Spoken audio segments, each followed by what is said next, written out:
며느리에게 전화했는데 받질 않네요. 내가 뭘 그렇게 잘못했을까요? 딸처럼 생각했고 진심으로 잘해줬다고 생각했는데요. 맛있는 반찬도 챙겨주고 용돈도 지어주고 명절 선물까지 빠짐없이 보냈습니다. 그런데 이상하게 며느리는 점점 더 멀어졌습니다. 예전엔 그래도 문자라도 오더니 요즘은 내가 먼저 연락하지 않으면 아무 소식도 없습니다. 나는 분명 잘해줬다고 생각했는데 왜 이렇게 서운하고 왜 이렇게 외로운 걸까요? 혹시 내가 며느리를 딸처럼 대하려고 했던 그 마음이 오히려 며느리를 더 불편하게 만든 건 아닐까요? 나야 정이 들어서 가까워지고 싶었지만 며느리는 나를 그냥 남편의 엄마, 그 이상도 이하도 아닌 사람으로 여기고 있을지도 모르겠다는 생각이 들었습니다. 며느리와 서먹한 관계. 이건 누구의 잘못도 아니에요. 그저 서로 다른 두세 개가 조심스럽게 부딪히는 중인 거죠. 딸이 아니니까 딸처럼 행동하길 기대하지 마세요. 이 영상 끝까지 보시면 며느리가 왜 그렇게 했는지, 그리고 어떻게 이 관계를 조금 더 따뜻하게 만들 수 있을지 그 실마리가 보일 겁니다. 사실 많은 어머님들이 비슷한 말씀을 하십니다. 나는 잘해줬는데 왜 저렇게까지 선을 긋는 걸까? 이 정도면 며느리도 나한테 마음을 열 법도 한데 왜 오히려 더 멀어질까? 하지만 그건 정말로 누구의 잘못이라고 말할 수 없는 문제예요. 며느리는 멀어지려는 게 아니라 그저 본인의 방식대로 거리를 두는 중일 수도 있습니다. 우리는 익숙한 감정의 표현이 정이고 가까움이 곧 사랑이라 생각하지만 요즘 젊은 세대는 거리두기 속에서 편안함을 느끼는 경우가 훨씬 많습니다. 전화보다 문자를 선호하고 가까이 다가오는 친절보다 조용히 배려해주는 쪽을 더 따뜻하게 느끼죠. 그 차이를 잘 모르고 나는 분명 정을 줬다고 생각하며 다가가면 며느리는 오히려 왜 이렇게 부담스럽게 구실까? 라고 느낄 수 있습니다. 그건 며느리가 나쁜 사람이라서가 아니라 그저 다른 사람이기 때문입니다. 서먹한 관계는 어쩌면 당연한 시작일 수도 있어요. 그런데 많은 분들이 이 서먹함을 문제로 여기고 이걸 해결하려 애쓰다 보니 오히려 갈등이 시작됩니다. 특히 나는 며느리를 딸처럼 생각하는데 왜 저 친구는 나를 멀리할까 하는 마음이 들기 시작하면 서운함이 점점 쌓이게 됩니다. 하지만 며느리를 딸처럼 생각하는 그 마음이 언젠가 기대가 되고 그 기대가 충족되지 않을 때 섭섭함으로 바뀐다는 걸 우리 스스로도 잘 알아차리지 못하는 경우가 많습니다. 실제로 상담을 하다 보면 이런 말씀을 자주 들었어요.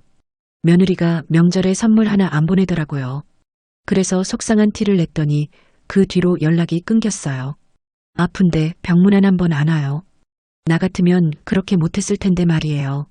이런 서운함이 쌓이는 건 며느리를 딸처럼 대했다는 그 마음이 싫은 딸이라면 이 정도는 해줘야 한다는 기대치로 이어졌기 때문이에요. 그런데 생각해보면 며느리는 나와 피 한 방울 섞이지 않은 남의 집 딸이고 그 아이도 갑작스럽게 전혀 다른 문화와 관계 속으로 들어와 혼자 조심스럽게 적응하고 있을 수 있어요. 정부 자료에 따르면 2022년 여성가족부가 발표한 가족 다양성 인식 실태조사에서 20대, 30대 여성의 76.4%가 시댁은 내 가족이 아니라 남편의 가족이다라고 답했어요. 그리고 시부모와 친밀한 관계를 유지할 필요는 없다는 응답도 60%를 넘겼습니다. 이건 요즘 젊은 사람들이 차갑고 예의 없어서가 아니라 그만큼 가족의 정의가 바뀌고 있다는 뜻이에요. 예전엔 시댁에 잘하는 게 도리였지만 지금은 각자의 공간과 삶을 지키는 게 예의라고 생각하는 거죠. 한 며느리의 이야기를 들어볼까요? 결혼 전부터 시어머니가 난 너를 진짜 내 딸처럼 생각해 라고 하시길래 처음엔 감사했어요. 그런데 결혼 후부터 계속 딸처럼 굴길 원하시더라고요. 아침 저녁 안부 전화에 같이 여행 가자는 얘기, 심지어 남편과 다툰 얘기까지 저한테 털어놓으세요. 결국 그 진심이 저한테는 너무 버거워졌어요. 이야기를 들어보면 정이 넘치는 것도 결국 상대가 받아들일 준비가 되었을 때만 따뜻한 것이지 그게 일방적이면 진심도 오히려 무게가 돼버립니다. 그러니 이제는 조금 생각을 바꿔야 할 때입니다. 며느리는 딸이 아닙니다. 딸이어야 할 이유도 없습니다. 우리가 기대하는 건 가족 같은 정일지 몰라도 그 정은 강요해서 생기는 게 아니라 서로가 서로를 존중하고 인정할 때 비로소 조금씩 생기는 거예요. 며느리와의 거리가 아직 어색하게 느껴진다면 지금은 가까워질 때가 아니라 조금 멀찍이서 기다려줘야 할 때일 수도 있습니다.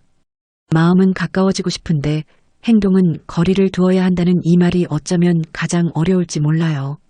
하지만 진짜 가까운 관계는 억지로 엮어서 만들어지는 게 아니라 서로가 숨 쉴 수 있는 여백을 허락할 때 조금씩 자라납니다.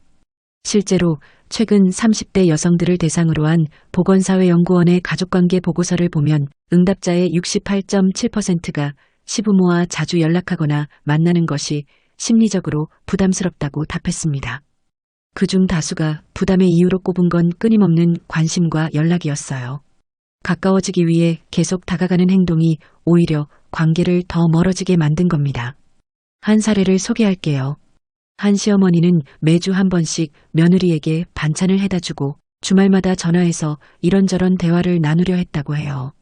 며느리가 바빠 보이면 아들한테 돌려 말하듯 속마음을 전하기도 했죠. 처음엔 고마워하던 며느리가 어느 순간부터 연락이 점점 줄어들더니 결국은 문자로만 의사소통하는 관계가 되었다고 합니다. 이런 상황은 멀리 있는 이야기처럼 들리지만 비슷한 경험을 한 분들이 정말 많습니다. 우리는 관심이라고 생각했던 말과 행동들이 상대에겐 간섭이나 기대처럼 느껴질 수 있고 그런 무게가 누적되면 자연스럽게 마음의 문이 닫히게 되죠. 그럴 땐 한 걸음 물러나서 생각해보는 게 중요해요.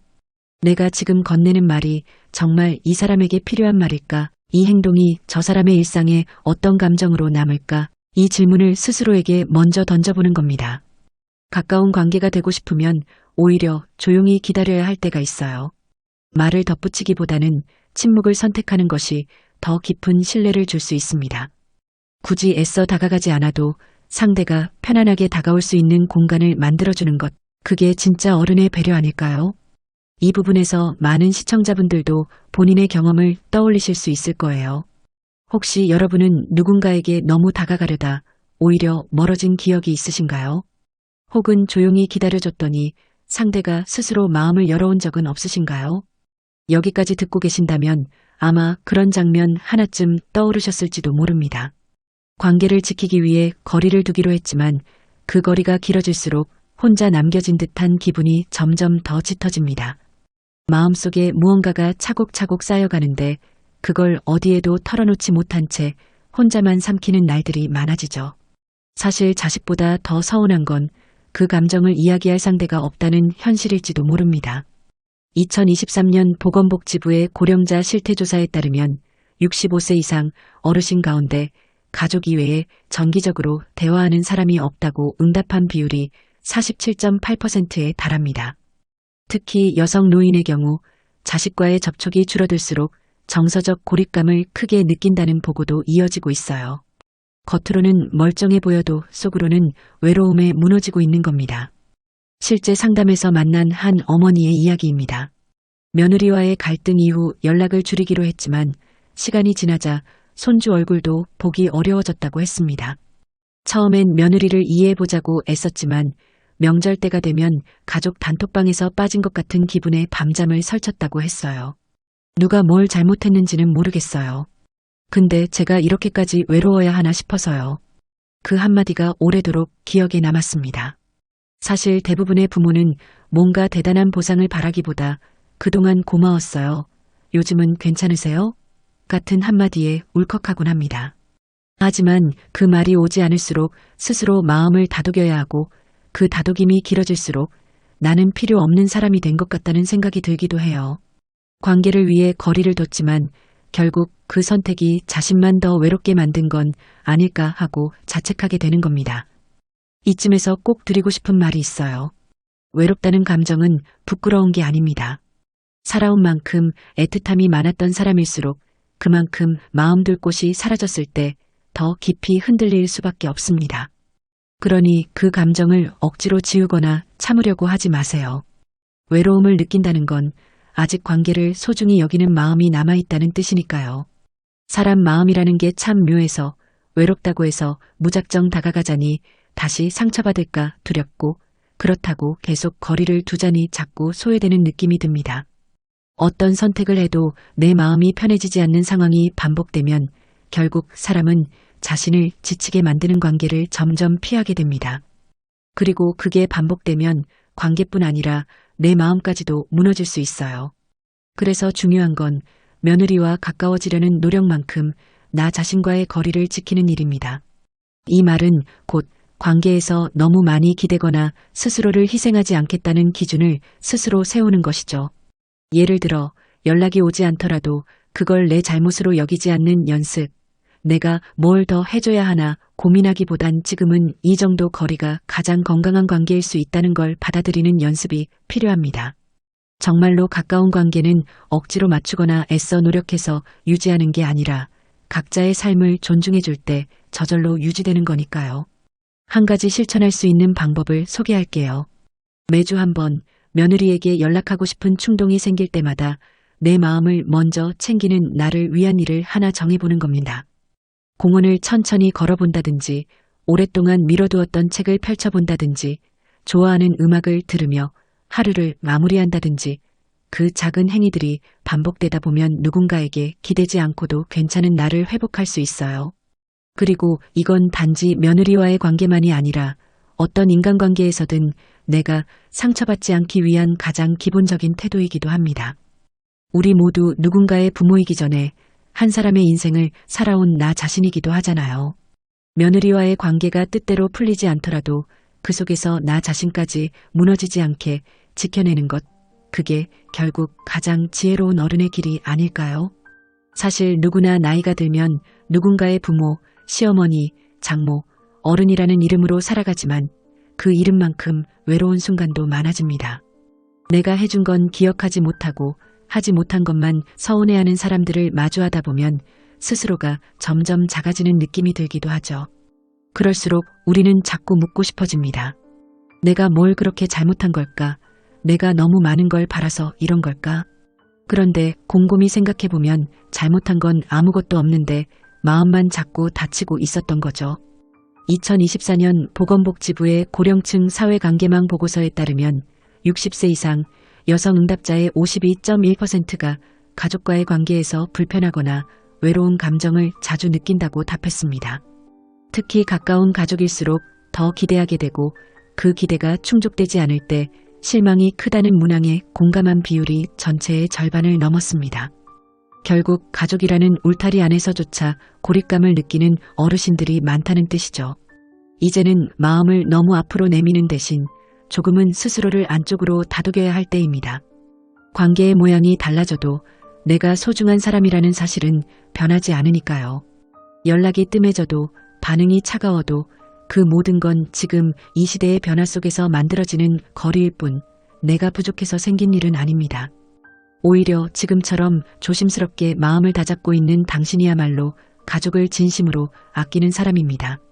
혹시 이 영상을 보며 이거 내 얘기 같다고 느끼셨다면 아니면 내가 예전에 했던 고민이랑 똑같다고 느끼셨다면 댓글로 당신의 이야기를 남겨주세요. 누군가에게는 그 댓글이 위로가 되고 또 누군가에게는 그 공감이 용기가 될지도 모릅니다. 함께 나누는 이야기가 많아질수록 이 거리는 조금씩 좁아질 수 있을지도 모릅니다. 서먹한 마음을 꺼내놓기 딱 좋은 순간, 바로 지금입니다.